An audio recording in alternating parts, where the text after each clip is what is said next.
Taylor and Bill Hilf. Martin Taylor is the GM of Competitive Strategy. Yeah. And recently had the courage to go on the SlashDot on the phone. That was amazing that you did that. How did that all come about? Yeah, it was exciting. We had a Linux World.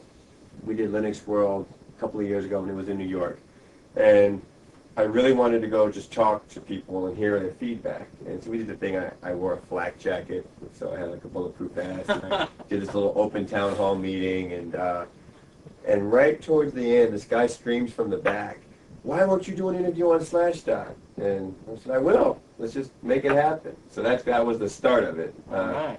But then it took us a while to make it happen. But the other thing is, I was reading one night on SlashDot, and I saw, a user post something that about Windows XP. I forgot the exact issue now. That just wasn't true. And I saw this huge pile-on effect of people saying, "Yeah, those guys at Microsoft," And then a couple of nights later, someone posted something about licensing that, again, just wasn't quite exact. And people started piling on, "Yeah, those guys at Microsoft." And I said, "Man, part of our challenge here is transparency, that, we just need to be able to talk more to people." And so I pushed the PR team against, "Hey, what happened to that SlashDot interview? I want to go do that SlashDot interview." And so it was great. I'll tell you, I was a little bit worried when I read the questions, the night before, because some were on the fringe about, what I prefer to eat for breakfast, and they named some colorful things I could eat in the morning, and, I was like, "Oh, come on, don't ask me that kind of stuff." But I think it was a very good interview. Definitely, no, I agree. It's fantastic. Yeah. And so, who are you? Who are you? Yeah. What's your story? So my story. So I run our Linux open source technology group. Okay. Here, and we could take a look at the lab a little later. Sure. I've been working in Linux and open source for about a dozen years. Came over about 15 months ago or so to join Microsoft. I was part of IBM's Linux team before that. I've run a few businesses with Linux and open source technologies. So my role here is working mainly with our product teams. About 80% of my life is spent working directly with product teams, help them have a clear line of sight into what Linux and open source technologies are. Not just from a technology perspective, but also how the development model works, how the community development model works in this space, to help our product teams understand, are there benefits there, are there learnings there that we can pick up and understand and leverage. And you've seen, there's been some activity in that space from us around different types of technologies that we've actually taken into the community, and we've learned quite a bit from that. So we do a variety of analysis and research into open source technologies. Fantastic. I wasn't even aware that we even had that group. Yeah, we wear black a lot. All right. Fantastic. The great thing, though, about Bill's guys, and definitely Bill himself, is, they're not Microsoft guys. He's a director in the group. He's a Microsoft guy, but, he doesn't have 15 years of just building Windows stuff. All of his experience is outside of here. And so when we talk to our product, one of the things that Bill told me when we first joined the group was, "Wow, phenomenally smart people here, but they just know Windows." And so some of the ideas or concepts that might be a little bit foreign to the way we think about building Windows or building some of our technologies aren't first thought for some of our guys by the way that we've grown up, let's just say. And so Bill has a chance to kind of give that external perspective, but in a safe way, because it's one of our guys that can kind of help us influence our direction. And so that's been great to have him interface with our guys. So why did you come to Microsoft? I get that question 3 times a day. Sure. Well, it's interesting, and then it also, what's so attractive about open source, and what's so attractive about Linux, the open source, the whole. Obviously there's the community structure, but as far as being a developer, a technical person, and what led you, I wouldn't say away from that, but more towards our model to actually come and work for us? So I get the question a lot because people feel that I did some sort of flip, like I flipped from Linux to Windows, right? It'd be different if you were talking to me and I was running Visual Studio or something. Then it would be more transparent. But I probably use Linux and open source more now than ever. When I show you the lab, we run 40 or 50 different types of Linux distributions. I don't know any customer who does that. Right? I really don't. I know a lot of customers who are Red Hat and SUSE, so we use a lot of these technologies every day. I joined mainly because I've been working in this space, started as a software developer, a Unix software developer, and working in the space for a long time, and wanted to explore some new challenges from just a broad computer science perspective. What are some of the bigger challenges in our space? Microsoft has the best position to solve some of those bigger problems. So it was, as a technologist, it was very interesting for me to jump into that. Now, from an open source side, I also saw, after having lots of conversations with Martin, that Microsoft was in a very unique position around this new phenomenon called open source or community software development. Mm-hmm. And I saw that I could have some value coming in and helping Microsoft understand some of these things and learn from some of these things. Fantastic. So does this mean that we're moving towards a potential open source kind of model? Is that too extreme? No. No, I'm sorry. I had to ask. No, I don't mean to say it that way, because actually, I mean, it's interesting when people say open source, and this is a conversation that we have a lot with people. What are you really talking about? Are you saying that your code is licensed under GPL or one of the 50 or so OSI approved licensing models, or are you looking at the entire spectrum that you want to look at and saying, okay, wow, source visibility, which is kind of one of the tenets, so to speak, of open source software. Well, wow, we give people source access through some programs that we have where they can see our source code, and do things like that. We even have some of our CE device where we can even offer mod rights to people. And so, how do we think about that? We've taken some things like our Windows installer, the template library, and our installer, and some things like that. And we've open sourced those, and put them out there for people to take and make mods to, or whatever the case is. So, how do you think about that? And, how do we think about opening up our beta process where people really can give input on features, and do some testing for us, the way that the open source community does testing for open source projects. And so in some ways, what we're trying to do is, not have there be such a hard, big, bold, black line that says Windows and proprietary software is here and open source software is here, but there's actually shades of gray on what you do and don't do, and reasons why you might do or not do something. And Bill made a point that people think that he's flipped. And in some ways, I'm trying to help people understand it's not always an either-or conversation. Our customers, they're going to use Windows. They're going to have Linux deployed in some place.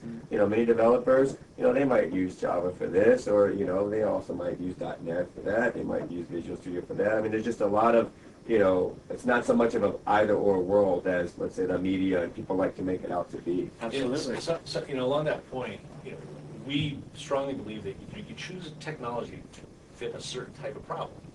Right? You don't just generically say it's open source for anything or Windows for anything, right?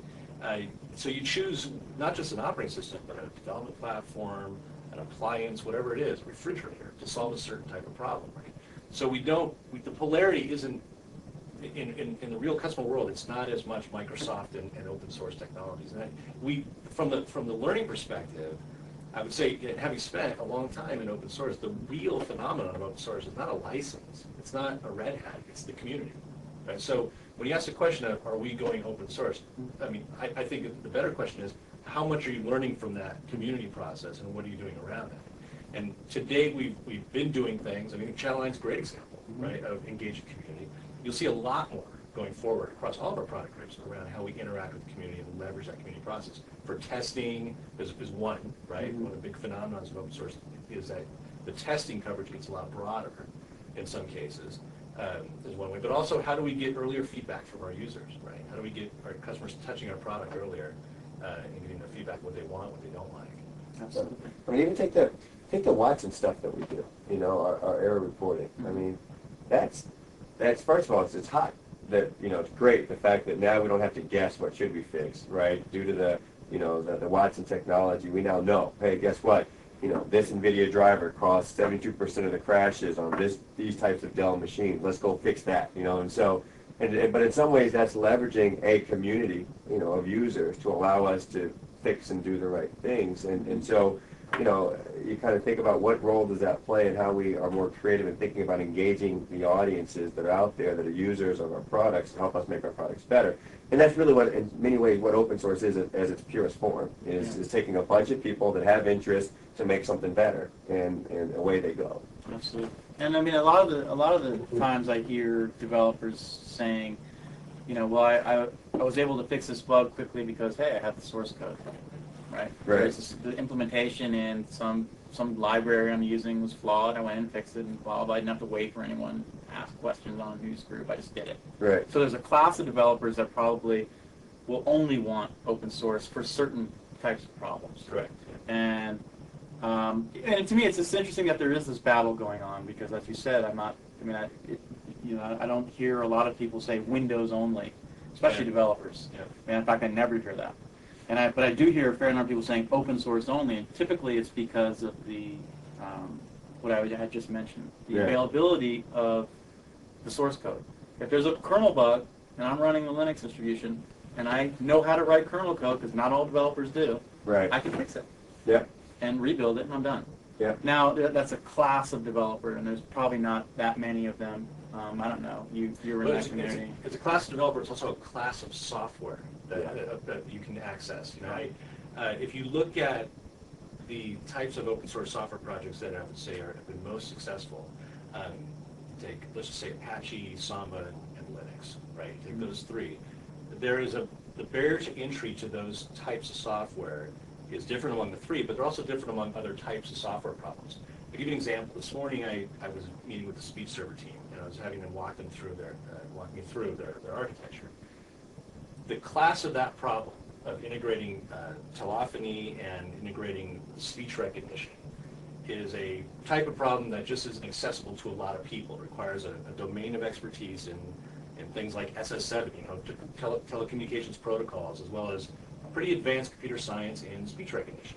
So the barrier to entry there is a lot higher than saying, I just want to go hack on a web server. Okay? So certain classes of problems need to be solved a certain way, right? So maybe that's being solved by a research organization at a university or at a commercial software company that's funding developers to solve that problem, hiring speech experts and telephony experts. So I think you can look at it two ways. You can look at it, there's certain types of software that people can access, but also then as you see those types of software grow, Linux is a great example, over time, the barrier to entry gets a little higher, right? So we look at Linux and who's developing Linux. And if you look at take the past 10 years of kernel development, you'll see that at any given point, it's about 100 to 200 developers that are doing about 90% of the work of the kernel development. Now, it goes against a lot of the perceptions you may read in the marketplace around thousands of people working on the kernel around the clock. But as it gets more complicated, it's just harder to find people who are deep experts in, large-scale SMP algorithms, right? Those aren't just guys walking around. Right? So it's a phenomenon of is the software accessible to people, which is why many successful open source projects have a certain type of software size and accessibility. And then as they grow, they get into different types of spaces where now the developer pool gets more limited for them. So, and that will always exist. Yeah. It will always exist. Remember before there was open source, we used to have a thing called freeware or shareware, right? Before the term open source was known by most people. Sure. If you look at those types of applications, what were they? Were they telephony applications or speech recognition engines? No, they were things like, little apps you can get from download.com, right? And little things to go and move your Word file to become, a PDF or something, right? It was a class of software. And and the thing that it's interesting that I talk to probably 5 to 7 customers that come and visit us here at the Executive Briefing Center in Redmond, and we spend a fair amount of time outside the U.S. On the road with different customers around the world and partners and developers and things like that. And I'll say, hey, there are some class of users that Windows might not be the best option for you. If you want to go, as you mentioned, if you want to build the expertise to be able to write kernel patches and deploy them and maintain them, because then you have a whole maintenance structure that gets built on top of that if you've done the patch and you're writing that yourself, and then that's what you want to do. Guess what? Windows is not the best tool for you. And it's so funny because when I have that conversation, people check my badge to make sure you're a Microsoft guy. Is this the case? But it's true. That we're just not the best guy for that. Now, I can tell you a million times over why I'm the best company or we're the best platform for a lot of, what I was calling mainstream usage scenarios that cover, the bulk of the world. But yeah, there's going to be some fringes at the bottom and fringes at the top that we might not be the perfect solution based on those scenarios. True. Well, that's a great point. Now, one question that comes up is, since Linux is obviously it's has enough adoption now to where we could actually write software for it, and people would buy it. Because I think it's a misconception that no one will buy closed source software to run on an open source platform. That's not true. In fact, I've asked that on Channel 9. Now, Linux Advocate, who's very Beer 28, who's totally that's his name. Beer 28. Beer 28. Beer 28. All right, we're talking to him right now. He said I asked the question. I said, hey, if we wrote software for Linux, would you buy it? And he said yes. So that was an interesting answer. Yep. I mean, in the sense that, sure, you can have an open source platform, but that doesn't mean you won't buy compelling software to run it that you couldn't write yourself. No, I mean, look at Oracle on Linux, look at WebSphere on Linux, there's a bunch of commercial software packages and applications that run on Linux. So sure, I'm not sure where the people think the perception exists, but I know for sure that people will deploy commercialized, software they pay for on top of Linux.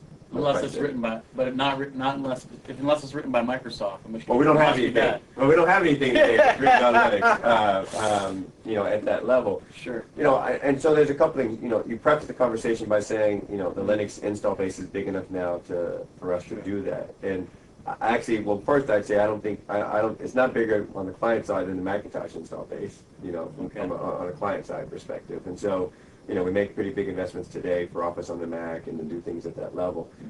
There's two conversations I have with people on this topic. One is to say that we've got a big bet on Windows, and we continue making our bets on Windows. And in a land of limited resources where we can't do everything, we have to make trade-offs and decisions. And, we get beat up enough sometimes about how slow it takes us to, ship products just on Windows. Now imagine trying to ship products on multiple platforms.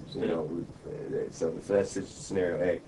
But the other thing I talk about is that the reason why they might like one of our applications on top of Windows, they might not have that same experience just grabbing that and dropping it on top of Linux. The integration, be it of directory or .NET or a message queue. I mean, all these things that we put inside of Windows as a platform that then these applications take advantage of. Exchange taking advantage of Active Directory. Dropping Exchange on top of Linux and trying to get Exchange directory integration with OpenLDAP would not be an exciting experience for anybody. And so you look at those scenarios and you say, hey, is it that they love the application by itself, or do they really love the application and the benefits the application sees by being on top of Windows in some ways?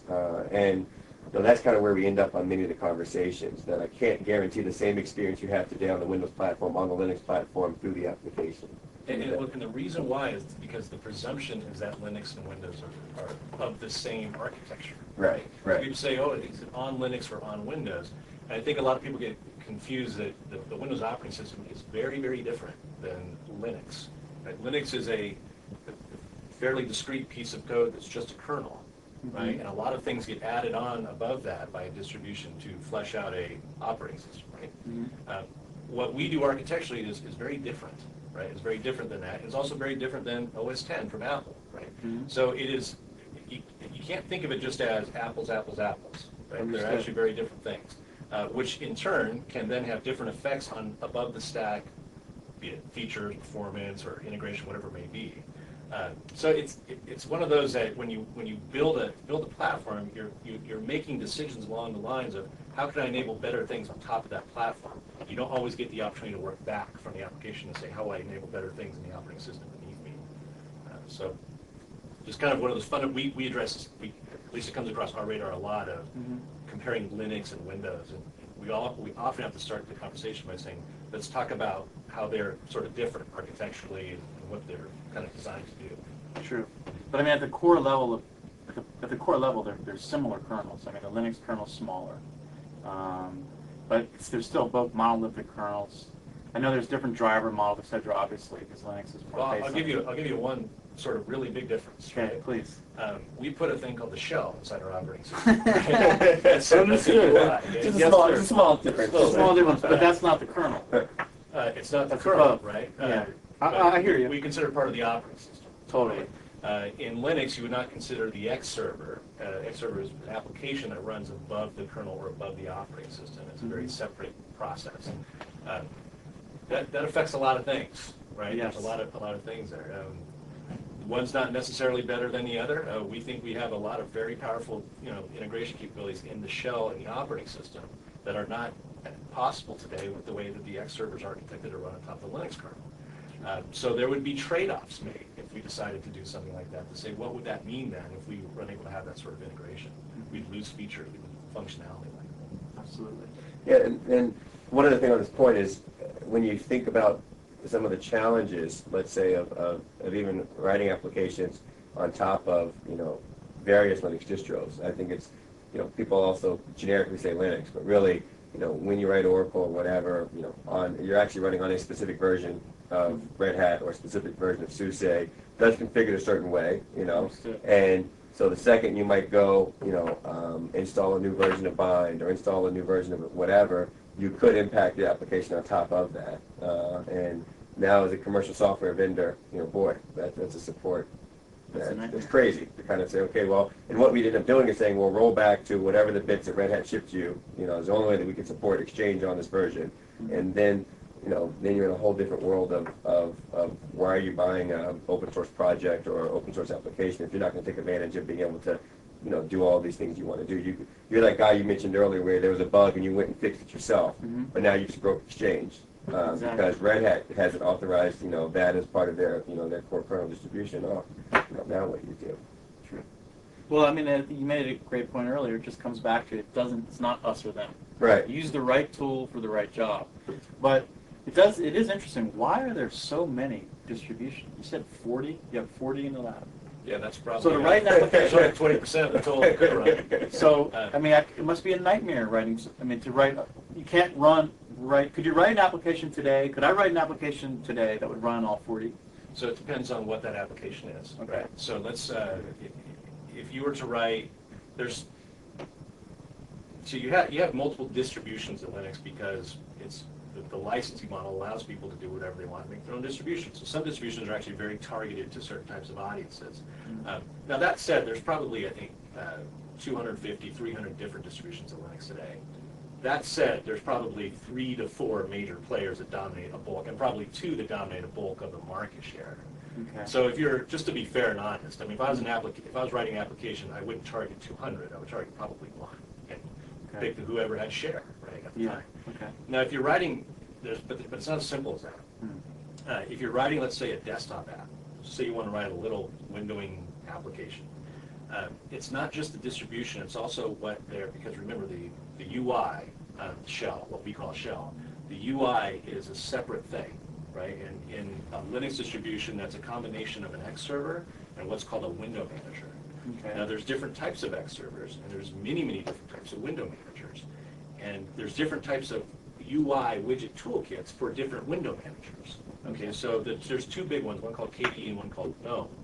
And each of those have a different windowing application programming model, right? So you have this kind of combinatorial problem where you have kernel, distribution, X server.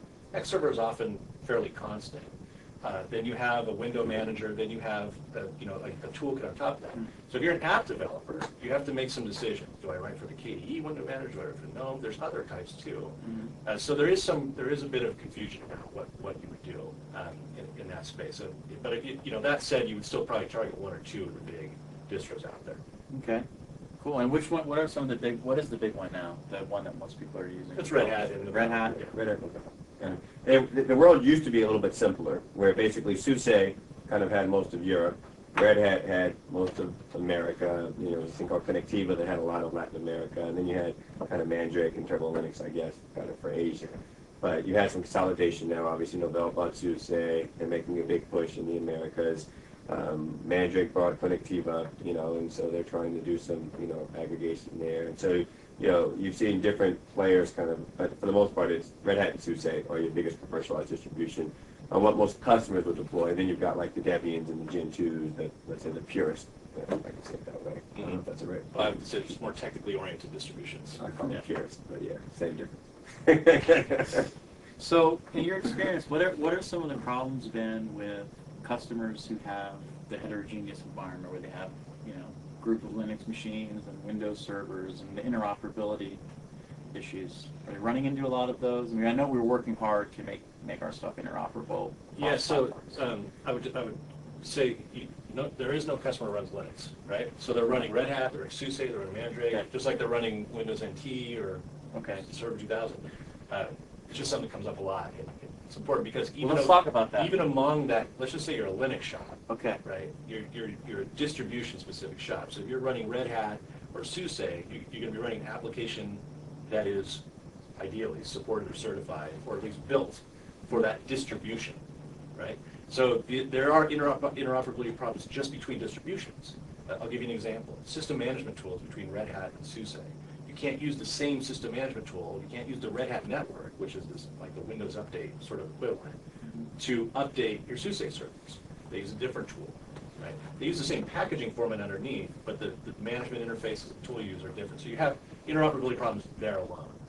Now between Linux and the generic, any distribution and a Windows environment, there are management issues still. If we have time, I can show you. I actually manage all the distributions in my lab using Microsoft System Management Server and one of our partners called Nintella, who writes a plugin agent for non-Windows operating systems. Right on. And we can use a thing called Open Web, it's an open protocol to talk between the two. So I can have one interface for all my distributions. I can deploy RPMs, I can uninstall RPMs. Wow. I can do hardware inventory, all these things. So directionally, that's where we're trying to go, because we didn't Okay. build an open source product. SMS is an open source. Understood. It doesn't run on Linux. But what we did is we said, what do customers want? They want interoperability. They don't want to read the source code for SMS. So we built it around an open web, right, which is an open protocol that allows other Yeah. people to plug into it. Yes, I would say management was, I would say, the biggest challenge, and I think that, the work that we're doing, as Bill mentioned, with SMS and Nintella, goes a long way to helping on that front. The next front is probably some level of application integration, and I think the work that we're doing with the WSTAR initiative and all the work that we're doing with web services and XML are helping a lot at that, let's say application level integration, via reference schema, all the stuff we're doing with XML. People like to get wound up, let's say, on the plumbing integration of saying, at a file level, and quite honestly, when you talk to most IT guys around the world that are running big data centers, their plumbing is done. That's not their issue. Their issue is management, and their issue is application level integration. That's where, well over 90% of their challenges are, at that level. Fantastic.